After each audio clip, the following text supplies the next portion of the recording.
Hi friends, welcome to Ayesha గారి వంటగది. ఈరోజు మనం వీడియోలో జొన్న రొట్టెలు ఎలా చేయాలో చూడండి. పచ్చజొన్న రొట్టెలు టేస్టీగా. ఇది రొట్టెలు అంటే డైలీ చేస్తాను ఇంట్లోను. అయితే ఒకసారి వీడియోలో పెడదామని ఇవాళ పెడుతున్నాను. చూడండి ఎంత సింపుల్గా అయిపోతుంది. 20 మినిట్లు అయిపోతుంది. జొన్న పిండి, సాల్ట్, ఒక గ్లాస్ వాటర్. ముందుగా వాటర్ ఒక గిన్నెలో వేసుకొని గ్యాస్ పైన పెట్టాలి. ఒక 5 మినిట్స్లో వేడైపోతుంది. కొద్దిగా సాల్ట్ వేయాలి వాటర్ పెట్టినప్పుడు. చూడండి, జొన్న పిండిని అంతా మంచిగా కలుపుకొని వాటర్ ఒక 5 మినిట్స్ అయితే వేడైపోతుంది. గ్యాస్ పైన పెనం పెట్టిన తర్వాత చూడండి, పిండి కలుపుతూ ఉండాలి. పిండి కలిపేటలోపు పెనం వేడవుతుంది. చూడండి, కొద్దిగా వాటర్ వేస్తూ ఉండాలి, కలుపుతూ ఉండాలి. మొత్తం ఒకటిసారి వేయద్దు, వాటర్ మొత్తం పిండి చూసుకొని వేసుకోవాలి. చూడండి, కొద్దిగా పిండి తీసుకోవాలి.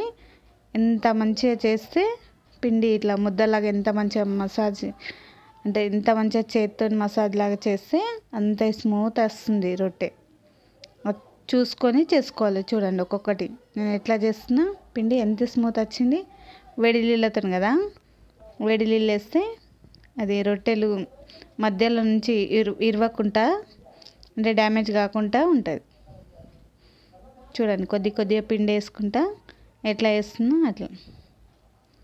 ఇది ఒక 5 డేస్ అయినా పెట్టినా కానీ ఖరాబ్ కాదు. ఎందుకంటే దీంట్లో వేడి నీళ్ళు వేసాం కదా. పిండి పట్టేటప్పుడు దీంట్లో కొద్దిగా మినపప్పు వేయాలి. వేస్తే పిండి పలగకుండా సన్నగా వస్తుంది రొట్టెలు.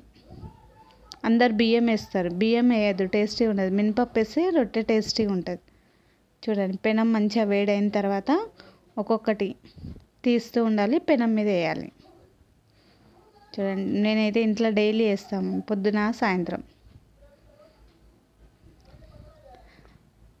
మా హస్బెండ్ డైలీ 1-2 తింటారు కాబట్టి పొద్దున వేసేస్తా, మళ్ళీ సాయంత్రం వేస్తాను. ఇది పప్పుతోనైనా, మటన్తోనైనా, చికెన్తోనైనా, మామిడికాయ చట్నీతోనైనా, పెరుగుతోనైతే సూపర్గా ఉంటుంది ఇది టేస్ట్. జొన్న రొట్టె పెరుగు. ఇప్పుడు చల్లగా ఉంది కదా వాతావరణం, పెరుగు లేకున్నా కానీ ఏ పప్పుతోనైనా, ఏ కర్రీతోనైనా తినచ్చు. చూడండి, కొంచెం పిండి తీస్తూ ఉండాలి. ఇట్లా మంచిగా చేయాలి. చేసిన తర్వాత చిన్న ఇట్లా చేసుకొని ట్రై చేయాలి. కొత్త వాళ్ళు ఉన్నా సరే ఇట్లా ట్రై చేస్తుంటే వస్తుంటాయి. 1-2 సార్లు ఖరాబ్ అయినా సరే మూడోసారి వస్తుంది.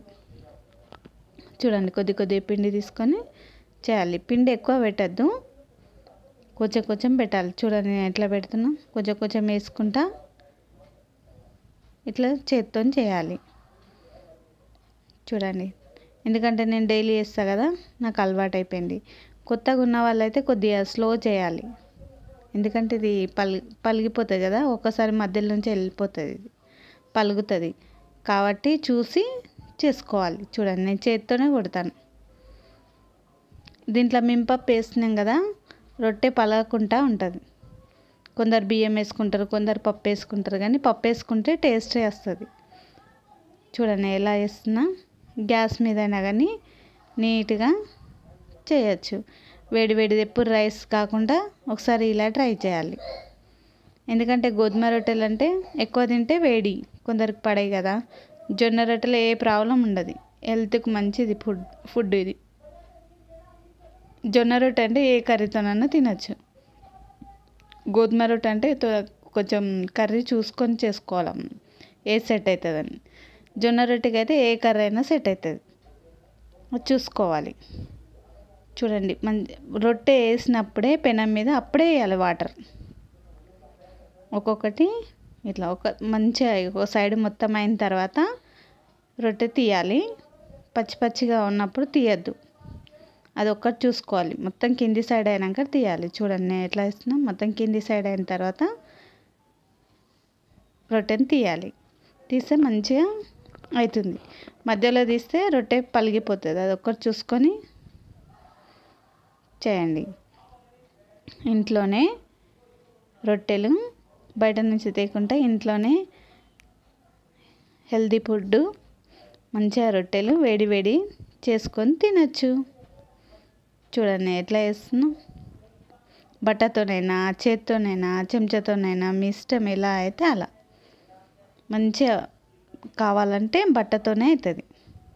చూడండి ఎలా ప్రెస్ చేస్తున్నాను, అట్లా బట్టతో ప్రెస్ చేస్తే వేడి వేడి జొన్న రొట్టె ఇంట్లోనే రెడీ. ఒకసారి ట్రై చేయండి, నాకు కామెంట్ పెట్టండి ఎలా ఉంది చూడండి. ఇంట్లో ఒకసారి చేస్తేనే తెలుస్తుంది కదా, ఒకసారి ట్రై చేయండి ప్లీజ్. ఎంత టేస్టీగా ఉంటాయి జొన్న రొట్టెలు అంటే ఏ కర్రీతోనైనా తినచ్చు. బాయ్ ఫ్రెండ్స్, నాకు కామెంట్ పెట్టండి, ట్రై చేయండి, లైక్ చేయండి నా ఛానల్.